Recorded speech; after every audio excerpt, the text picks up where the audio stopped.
नमस्कार मंडळी, मी बनवली आज नाशिकची स्पेशल तर्रीदार अशी लाल मसाल्याची मिसळ. तर मी पहिले सर्वात आधी माझ्या बाळाला टेस्ट करायला दिली. त्याच्यात कांदा आणि लिंबू टाकलं आणि त्याला म्हटलं, बाळा कसं लागले ते मला सांग. तर तो म्हणतो, मम्मा एकदम सुंदर आणि झकास अशी मिसळ झाली. तर कशी बनवली मी तुम्हाला सांगते.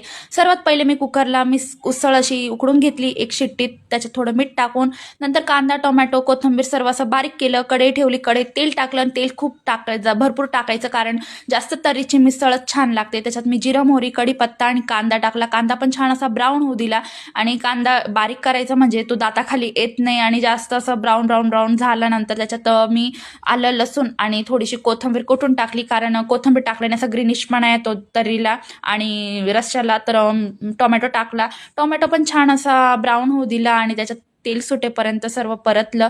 नंतर टाकला सर्व मसाले आणि सगळ्यात स्पेशल म्हणजे मिसळ मसाला टाकला, कारण त्याच्याशिवाय म्हणजे तरी येत नाही आणि चव लागत नाही. तर सर्व मसाले टाकल्यानंतर मी जी उसळ होती ती टाकली आणि गरम पाणी टाकायचं, त्याच्यात गरम करून ठेवायचं. तर ते टाकलं. तर मीठ मी पहिले टाकलेलं होतं, तर मी थोडंसंच मीठ टाकलं. वरून कोथिंबीर टाकली आणि खाण्यासाठी अशी रेडी आहे नाशिकची झणझणीत मिसळ. आणि जर तुम्हाला बनवायची असेल तर माझ्या पद्धतीने बनवून बघा, खूप टेस्टी लागते आणि छान लागते आणि अशी झणझणीत लागते. जराशी तिखटच बनवायची, कारण